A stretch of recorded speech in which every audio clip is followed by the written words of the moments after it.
Oui, bonjour tout le monde, c'est Jean-Philippe. Et bien aujourd'hui, je vous propose tout simplement de vous faire une petite soupe paysanne à ma façon. Donc là, je me suis inspiré d'une recette que j'ai trouvée sur le net.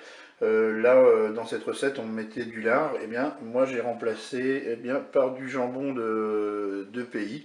Et bien, c'est parti pour la recette. Alors, pour cette recette, là, j'ai un chou qui fait 500 grammes, bien sûr. On le coupe en morceaux, on lave les feuilles. Là, j'ai un bouillon composé de 50 ml de vin blanc, j'ai mis 350 ml d'eau et un cube de bouillon de bœuf émietté. Il me faudra du poivre et du sel. Là, j'en ai pas trop mis, hein, parce qu'on est après les fêtes. Là, j'ai 100 g de jambon de pays. Ensuite, là, j'ai 200 g de poireaux, c'est du congelé parce que j'avais plus de frais. Et puis là, j'ai coupé en morceaux et lavé 300 g de pommes de terre.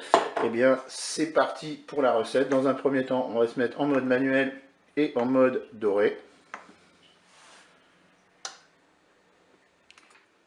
Allez, mon préchauffage est terminé. Je vais mettre mes tranches de jambon dans la cuve. Je ne rajoute pas d'huile, puisque bien, les tranches sont déjà un petit peu grasses.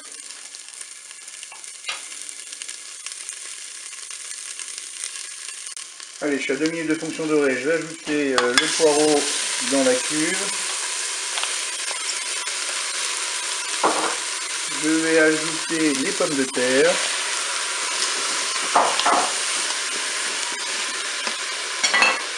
Je vais ajouter le chou. Voilà. Je mélange tout ça.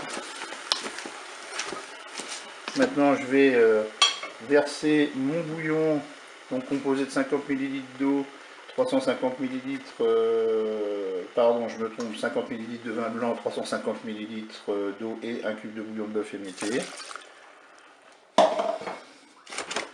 On peut mettre un petit peu plus si vous voulez un petit peu plus de bouillon. Et puis maintenant, qu'est-ce que je vais faire? Je vais programmer ma cuisson. Voilà, on est à 3 minutes de fonction dorée.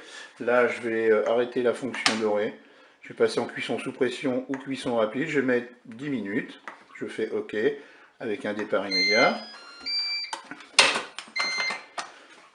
Voilà, on va attendre la fin de la cuisson. Alors pour le sel et le poivre, eh bien moi j'attendrai le moment de déguster parce que là on a quand même un cube de bouillon de bœuf, déjà c'est assez salé, et puis le jambon de pays aussi. Donc je verrai au moment de déguster. Allez, je vous dis à tout à l'heure pour la fin de la recette. Et bien voilà, la cuisson est terminée. On va pouvoir ouvrir notre cookéo.